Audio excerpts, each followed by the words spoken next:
Hola chiquillos, les mando un saludo, ojalá todos se encuentren bien en sus casas. Bueno, esta es la clase que corresponde a la semana del 6 de julio y ahí está mi correo para cualquier duda que ustedes tengan o cualquier comentario que quieran hacer, no duden en escribir ahí. El objetivo de esta clase en particular es comprender el concepto de mercantilismo y la ruptura de la unidad religiosa a través de la interpretación de la reforma y la contrarreforma religiosa. Para esto vamos a necesitar nuestro cuaderno de historia, nuestro libro de historia, el libro sí es imprescindible, un lápiz y una goma y por supuesto un computador o un celular que es donde están viendo esta clase. Ya chiquillos, entonces la vez anterior estuvimos analizando las transformaciones políticas, ¿cierto? Hablamos de las monarquías absolutas y parlamentarias que dominaron Europa durante la época moderna. Esta vez vamos a hablar de las transformaciones económicas y sociales. En primer lugar, para abordar la transformación económica más importante de este tiempo, tenemos que comprender que se dio el mercantilismo, ¿ya? Que son una serie de ideas y prácticas económicas que favorecieron la expansión del comercio internacional entre este periodo que los siglos XV y XVIII, ¿ya? Por lo tanto, según la definición de mercantilismo, la riqueza de una nación dependía de la posesión de metales preciosos. ¿Cuáles son los metales preciosos? Oro y plata, ¿cierto? Principalmente en este periodo. Y de mantener una balanza comercial favorable, es decir, exportar más que importar, o sea, tener excedentes, ¿cierto? Por lo tanto, esta ideología económica fomentó de manera muy importante el comercio y por lo tanto la navegación. Porque claro, si un país europeo en particular, no sé, Inglaterra, no posee en su territorio metales preciosos, debe dirigirse a otras latitudes para ir en busca de ellos. Entonces muchos de estos países fomentaron la navegación, fomentaron la exploración de otros territorios con el fin de ir en busca, ¿cierto? De esta riqueza que ellos no tenían, pero que eran capaces de explotar y de administrar, ¿cierto? Para lograr tener ese excedente que le permitió a muchas naciones en este periodo acumular riqueza.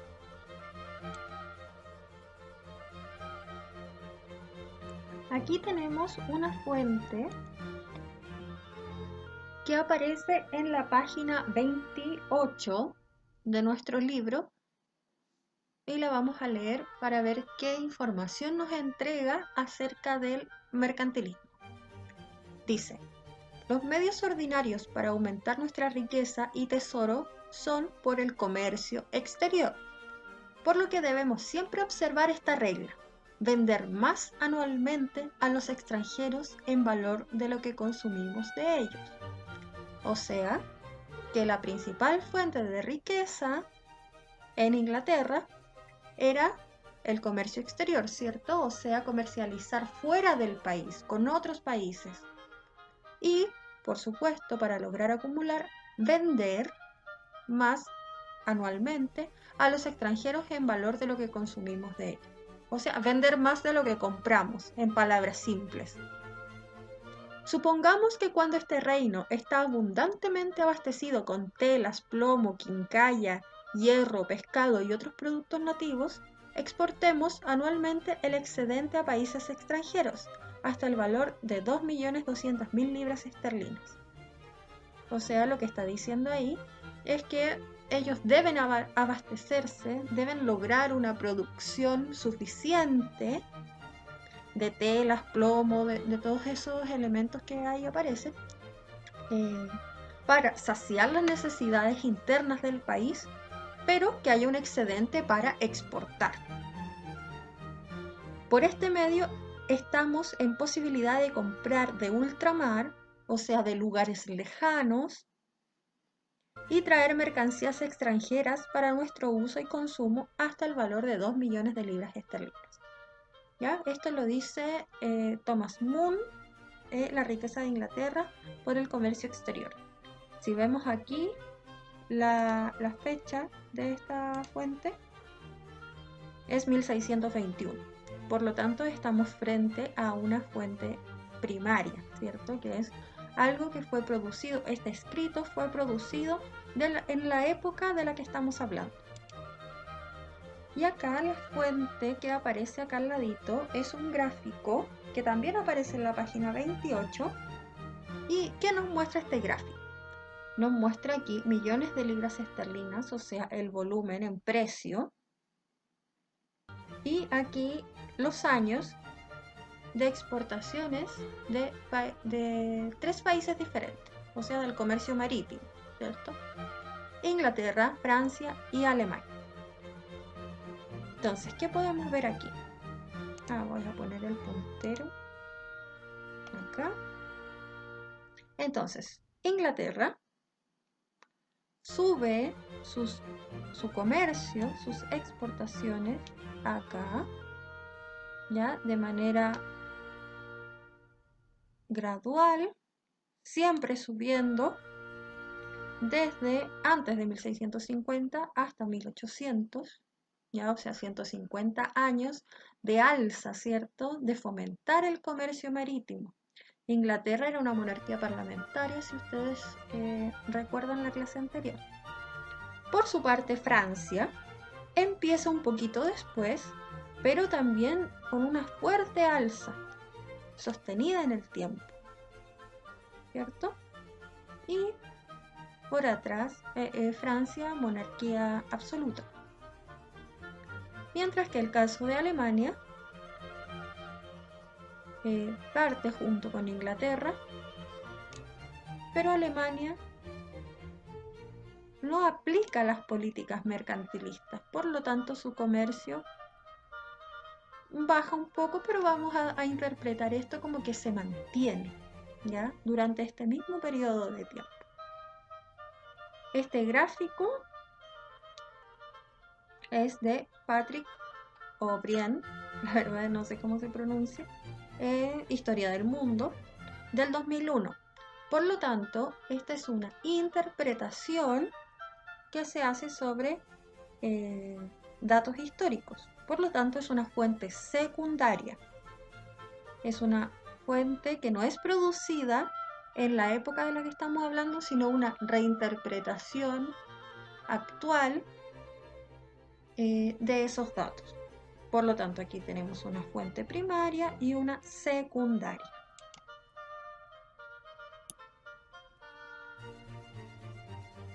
Ya, y respecto de las transformaciones culturales, vamos a hablar solo de una, pero que es muy importante, que es la reforma religiosa.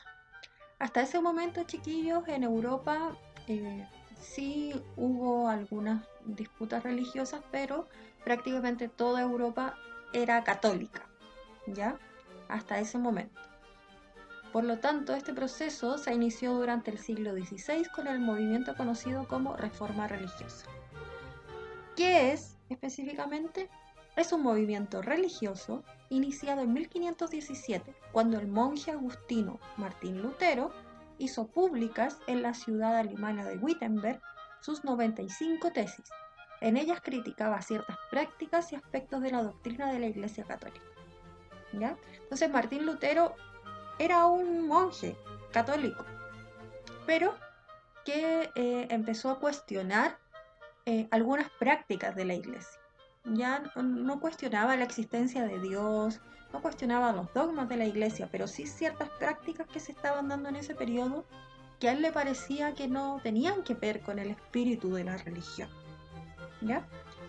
Así que yo les voy a dejar ahora un videito que es muy breve respecto de quién es Martín Lutero, que es muy importante para explicar este proceso. Esta es la historia de Martín Lutero. Él llegó a vivir muchas experiencias y aventuras. Fue secuestrado por caballeros.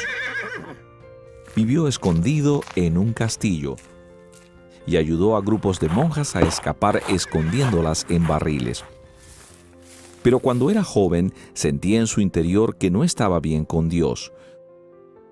Una vez un rayo casi le alcanza durante una tormenta. Pensó que iba a morir. Gritó pidiendo ayuda a uno de los santos diciendo: «Sálvame y me convertiré en monje». Sobrevivió. Así que, cumpliendo con su palabra, dejó sus estudios de abogado para convertirse en monje. Su familia y amigos decían que estaba desaprovechando su talento. En el monasterio empezó a leer la Biblia, descubriendo que era la misericordia y el amor de Dios todo lo que necesitaba para estar bien con Él. Por primera vez en su vida encontró una profunda paz con Dios. Lutero fue invitado a ser profesor de la Universidad de Wittenberg. Enseñaba sobre los libros de la Biblia y sus clases eran muy conocidas, incluso gente del pueblo iba a verlas. En esa época, la Iglesia Católica le decía a los cristianos que con buen comportamiento podían merecerse el cielo. Pero Lutero sabía, gracias a la Biblia, que ni 1.000.000 de buenas obras sirve para ganarse el perdón. Ni siquiera el Papa podía dar el perdón de Dios. Solo Dios puede hacerlo. Lutero vio que la Iglesia había dejado atrás lo que la Biblia enseñaba e incluso estaba inventando cosas para su propio beneficio. Decidió que debía enseñar en contra de estas falsas ideas. Hizo públicas sus quejas clavándolas en el lugar donde se publicaban los documentos importantes, la puerta de la iglesia del castillo. Las ideas de Lutero se extendieron rápidamente por Europa gracias a un nuevo invento: la imprenta.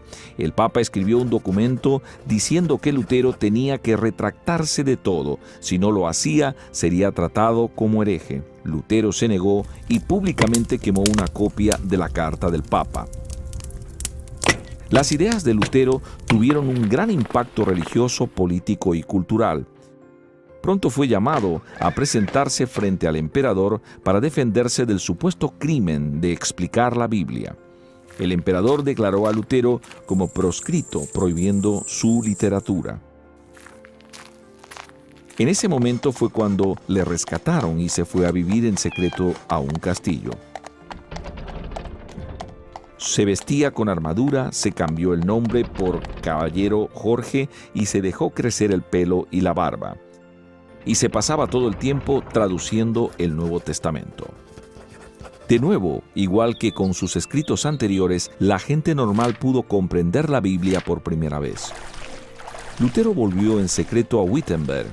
Continuó escribiendo libros y traduciendo la Biblia. Además, se casó y formó una familia. Toda Europa hablaba del mensaje de Lutero sobre la Biblia.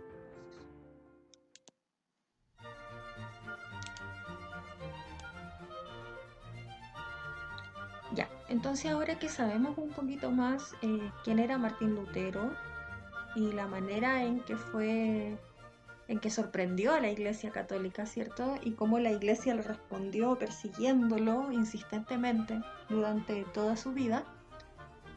La fuente que aparece aquí al ladito es la que yo tengo. Esta fuente aparece en la página 30, perdón, en la página 31 de su libro. ¿Ya? Y aquí hay un extracto muy pequeño de 3 de las 95 tesis, o sea, de las 95 afirmaciones y cuestionamientos que hizo Martín Lutero y las pegó en la puerta de la iglesia, ¿cierto? Aquí están solamente 3 de ellas, ¿ya? Y muy resumidas.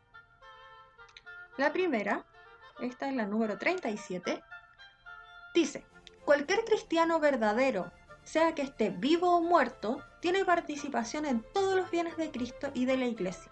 Esta participación le ha sido concedida por Dios, aún sin cartas de indulgencia. O sea, que todas las personas que son cristianas pueden participar en la Iglesia, ¿ya? No necesitan estas famosas cartas de indulgencias. ¿Qué era esto? Esto era una práctica que Martín Lutero cuestionó mucho. ¿Qué significaba? Que una persona cometía un pecado y podía ir y comprar el perdón de su pecado en particular.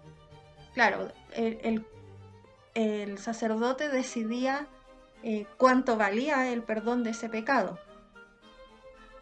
¿Ya? Entonces, era una práctica muy cuestionada porque la verdad es que no necesitaba tener un arrepentimiento de por medio, sino solo dinero.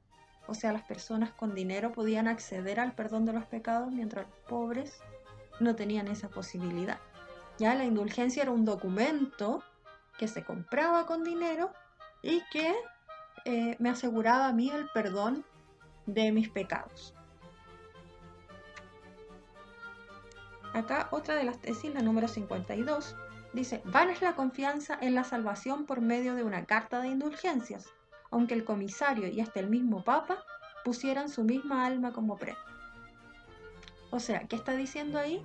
Que la verdad es que él no cree que la salvación y el perdón me lo entregue Dios a través de esa carta, ¿cierto? De ese documento escrito. Y aunque lo diga el mismo Papa, que es el jefe de la Iglesia Católica, no, el perdón lo entrega Dios, no lo entrega una carta. ¿Ya? Ese es el cuestionamiento que está haciendo aquí Lutero. Y la tesis 86 dice: ¿por qué el Papa, cuya fortuna es hoy más abundante que la de los más opulentos ricos, no construye tan solo una basílica de San Pedro de su propio dinero, en lugar de hacerlo con el de los pobres creyentes? ¿Ya? O sea, ahí está cuestionando, ¿cierto?, el enriquecimiento de la Iglesia, de los sacerdotes y del Papa en particular, diciendo que para qué quieren tanta riqueza si no la están usando. Y a cambio de eso están utilizando la riqueza de los fieles para mantener la Iglesia. Ya, eso es un resumen muy pequeño de estas 95 tesis que ideó Martín Lutero. Por lo tanto, este documento pertenece a una fuente primaria. Ya. Entonces, ante esta situación, ¿cierto?, de cuestionamiento público, y que no era solamente una idea de Lutero, o sea, Lutero, a partir de esta acción en particular, hizo surgir la duda y los cuestionamientos que tenían muchas personas, ¿cierto? Además, no fue el único. Por lo que la Iglesia Católica se ve obligada a responder de cierta forma sobre sus prácticas y lo que estaba haciendo y por qué lo estaba haciendo, y reformar algunas cosas. Y a este periodo, a esta acción, a esta respuesta, se le llama la contrarreforma. ¿Cómo se expresa esto? En el Concilio de Trento, ¿cierto?, que es una reunión de autoridades de la Iglesia que ven, que piensan cómo podrían renovar la Iglesia para que la gente siga creyendo en ellos y frenar el avance de las religiones protestantes. Entonces, entre muchas otras cosas, en el Concilio de Trento se expresó que era necesaria una supervisión para garantizar el clero, o sea, todos los religiosos, los sacerdotes y los laicos observaran las nuevas normas de disciplina y ortodoxia que se esperaban de ellos. ¿Ya? O sea que los sacerdotes no podían hacer lo que ellos quisieran, sino que debían rendirle cuentas a entidades superiores. ¿Ya? Debían ser fiscalizados, por decirlo de alguna manera. El fortalecimiento de la figura del Papa como figura de autoridad, ¿cierto?, a quien le tienen que rendir cuentas el clero en general. Y la revitalización de la meditación y la oración, así como el control de las pasiones en los individuos. ¿Ya? O sea, volver a la espiritualidad. Ya, dejar de lado un poco esta idea como del enriquecimiento, de querer ser mejor que el otro, de querer acumular, sino que volver como a la esencia de la religión, ¿cierto?, a la oración. Y aquí tenemos esta fuente que aparece, esta sí es de la página 30, y que nos muestra un contexto de este periodo. Dice, eran muchos y antiguos los males de la Iglesia que se denunciaron, quizás más conscientemente que nunca. Y aquí nos empieza a relatar ejemplos. Muchos monjes vivían relajadamente las reglas de sus órdenes, faltando a la vida comunitaria en pobreza, obediencia y castidad. Más graves eran las faltas de los obispos, muchos de ellos ausentes de las diócesis que debían pastorear, dedicados a acumular beneficios que aumentasen su renta o viviendo mundanamente las luchas políticas del momento. Y en la cabeza, los papas habían perdido autoridad hasta convertirse, más bien, en motivo de escándalo. La sede de Pedro, o sea, el Vaticano, estuvo ocupada por papas más preocupados por las bellas artes o por la defensa de sus estados. O sea, aquí, este historiador, Alfredo Floristan, nos está ejemplificando cómo se comportaba la iglesia. Entonces nos da algunos ejemplos. Los monjes vivían relajadamente, faltando a la vida comunitaria en pobreza, ¿cierto? Se estaban enriqueciendo, no obedecían las órdenes y tampoco ejercían la castidad.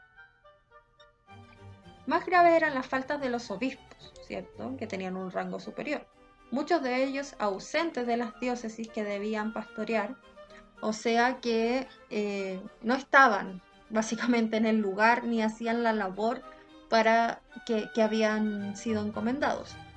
Y se dedicaban a acumular beneficios que aumentasen su renta, o sea, su dinero, y viviendo mundanamente, o sea, como cualquier persona, no como una persona religiosa. Y por su parte, los papas, ya, o sea, el jefe máximo de la iglesia, había perdido su autoridad y se había convertido en motivo de escándalo. Y los papas se preocupaban más de las bellas artes, ¿cierto? O sea, de hacer más bonito el Vaticano, de comprar obras de arte, de hacer obras arquitectónicas, iglesias maravillosas en este periodo, pero bien poco preocupados de la religión, ¿cierto? Se preocupaban de las bellas artes y de aspectos políticos, ¿ya? Ya, entonces, ahora van a realizar una actividad. Es solamente una pregunta, ¿ya? La actividad es solo una pregunta. Por lo tanto, se espera que sea una respuesta bien completa, ya un párrafo al menos de respuesta. Y la pregunta es, ¿qué relación se puede establecer entre el humanismo, el antropocentrismo y la reforma religiosa? Y fundamente su respuesta. Humanismo, antropocentrismo, ustedes tienen que volver atrás. Recordemos, de hecho en el colegio alcanzamos a ver durante las clases las definiciones de humanismo, de antropocentrismo, quiénes eran los humanistas, qué hacían, cómo veían el mundo, eso lo alcanzamos a ver. ¿Y cómo podríamos relacionar eso con la reforma religiosa? Ya, por lo tanto, ahí hay que hacer un trabajo de recordar, de pensar, de procesar la información, ¿ya? Y que ustedes la redacten bien en su respuesta. Yo la voy a dejar, voy a hacer un formulario para que ustedes puedan responder la pregunta en la plataforma. Ya, a quien le acomode lo hace de esa manera, a quien no le acomode lo puede escribir en el cuaderno, me manda la foto, lo escribe en un Word y me lo manda al mail. Ya, pero yo voy a dar todas esas opciones. Lo que tenemos acá al ladito les puede servir, ya pueden tomar elementos que están en esta línea de tiempo, en este documento, para complementar su respuesta. Y acá hay algunas palabras claves que también les pueden servir y que es bueno que incorporen. Entonces, por ejemplo, acá Lutero escribe las tesis y demuestra la inutilidad de la indulgencia. Ya, entonces ese demostrar tiene que ver con el espíritu del humanismo, ¿cierto? Del cuestionarse, del querer indagar sobre la verdad, sobre el origen de las cosas, ¿ya? Ahí hay un rasgo de Lutero. Lutero podría ser un humanista.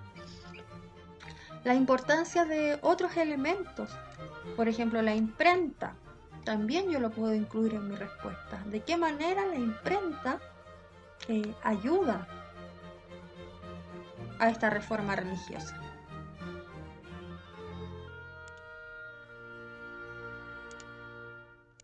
También acá que Lutero no se retracta, ¿ya? No se retracta, quizás ver por qué no se retracta, qué hay detrás de eso, qué hay en el pensamiento de Lutero, ligado al humanismo, que nos podría dar luces de esto. Ya, entonces, este documento es como para que ustedes puedan sacar información de ahí y decir, ah, ya voy a incluir la imprenta, qué relación tiene la imprenta con la reforma, la imprenta se da en el contexto del humanismo. Ya, entonces lo importante de esta pregunta, que es una sola, es que ustedes la piensen bien y tomen elementos no solo de acá, sino que de las clases anteriores. Ya, entonces pueden revisar sus cuadernos, porque la idea es que incorporen todo eso en esta respuesta. ¿Ya? Yo les voy a dejar esta pregunta como un formulario en la plataforma para que quien quiera la puede contestar directamente desde ahí. También, bueno, si no les acomoda de esa manera, no importa, la pueden escribir en su cuaderno como la están haciendo hasta el momento, con letra clara, por favor. Y le sacan una foto o la escriben y me la mandan al mail, no hay problema, ¿ya? De todas esas formas es posible. Lo importante es que lo hagan, ¿ya? Que no se vayan quedando atrás. Así que eso por hoy. Ya, ánimo chiquillos. Que estén bien. Chao.